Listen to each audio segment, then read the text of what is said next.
Okay, our next presenter is one of the four horsemen, Andrew Herrington. I have props. Or wallpaper. There's multiple props inside of the prop. That got bashed around and transported. It was a little more square to the front. So Andrew is formerly with DigitalOcean and now works with Daniel's company, Autodesk. Don't hold it against me. What? Like when you're ready to go, you just tap it. Candy. I'm going to try this without a mic. If I'm not loud enough, yell at me and I'll use the mic. So we're going to talk about mini Kubernetes clusters and how you can use them for fun and really not any profit whatsoever. That's a Kubernetes cluster. It's not currently turned on, so it's actually not right now, but bear with me, it's actually a Kubernetes cluster. Inside of that box, there's 5 single board computers. This is what I want you to take away. Kubernetes clusters don't have to be big. You don't need a data center. You don't need an AWS account with an unlimited credit card. 5 machines fits that size. 2 Raspberry Pis, you have a Kubernetes cluster. 4 virtual machines on your desktop at home, you have a Kubernetes cluster. These were my goals. As you can see, they're pretty big. That's a lot of cores. Wanted it in a small box, wanted it smaller than that. Only 1 power cord, which is in my pocket. And I wanted gigabit network between the nodes and 1 uplink. They don't have to be that big. This is Texas after all. I gotta go big, 40 cores, right? Or 40 threads. Now the next slide, which should come up here. Oh, it advanced across the bottom. How did I do? Mostly all right. Didn't hit all the marks for lots of reasons. The big one was choosing x86. ARM is great. ARM is super cool. ARM is prevalent. There's tons of ARM boards. There's about 10 actual x86 single board computers you can get your hands on, and 9 of them you really can't get your hands on. So hardware's hard, really hard. I only killed 1 board, but I killed 3 switches, a ton of wire, burned myself multiple times. There's more hot glue in there than I know what to do with. So what's in here? 5 atomic Pis. If you haven't heard about them, they're a Atom core processor, 2 gigs of RAM, 16 gigs of eMMC, and they come in at the glorious price of $35.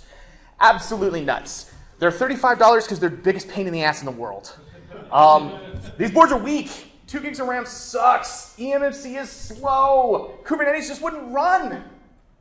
Space was super tight. 16 gigs of RAM, or 16 gigs of storage space is almost nothing. What am I going to do? So it just doesn't work? I wouldn't be up here giving a talk if it didn't just work.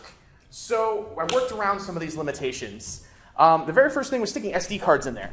16 gigs of eMMC for boot, 32 gig SD cards, boom, we have storage. But RAM still is kind of tight.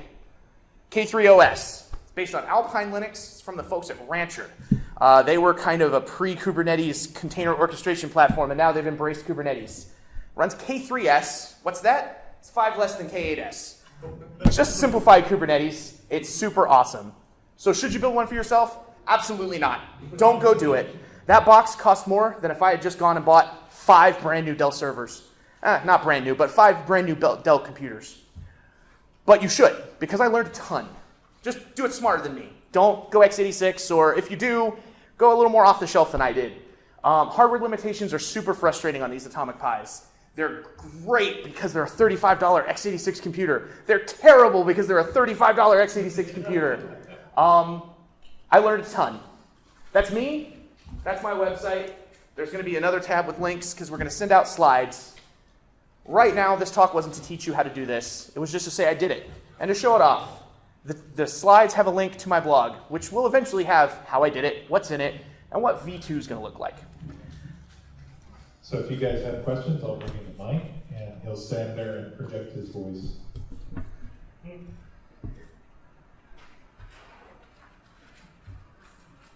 So how did 5 of these Atomic Pis end up being more expensive than 5 off-the-shelf Dell systems? Because they were...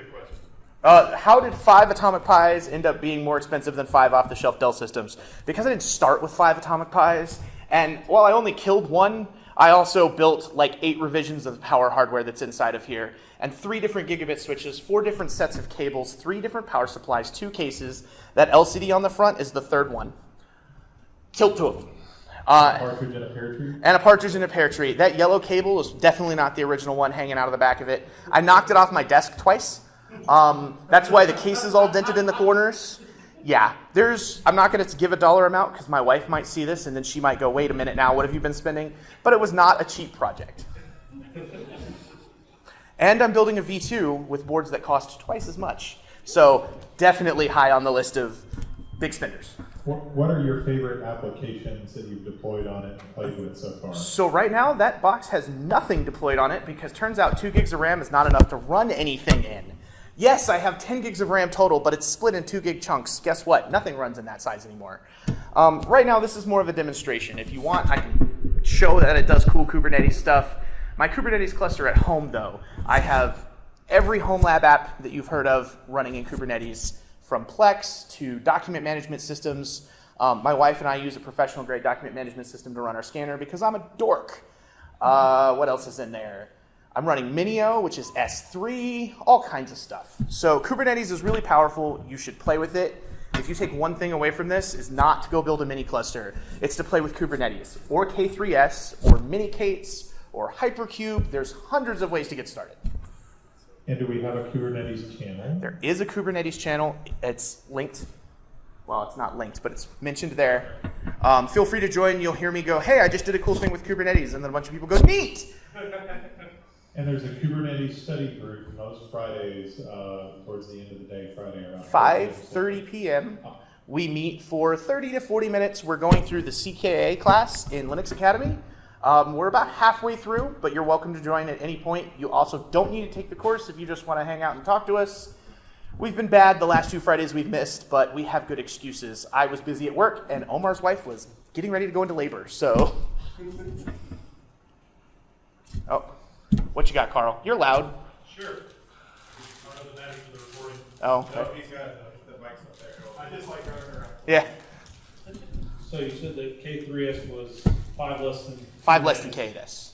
What do you see as the biggest missing feature from that? What do you lose out on? I have not found a single missing feature. The reason that K3S exists, it is a compatible Kubernetes that you can deploy on just about anything. They have ARM and tiny, tiny x86 images. Their goal is to do Kubernetes to the edge. They're really targeting IoT and Chick-fil-A deploys all of their infrastructure to the edge. That's where K3S is targeted. Just happened to work great for me. It's missing a lot of the old alpha features. It's missing all of the cloud providers, but I'm running on hardware, so who cares? And it's missing, I think it's missing some of the certificate authentication stuff that you can do, but who cares? It's a little box that I can unplug, so I'm not worried about people hacking it. Thank you, Andrew. Guys, later, if anybody wants to look under the hood, it's thumb screws. I'll take the cover off. You can poke at it, see all the hot glue. Everyone, please give Andrew a hand. Thank you, Andrew.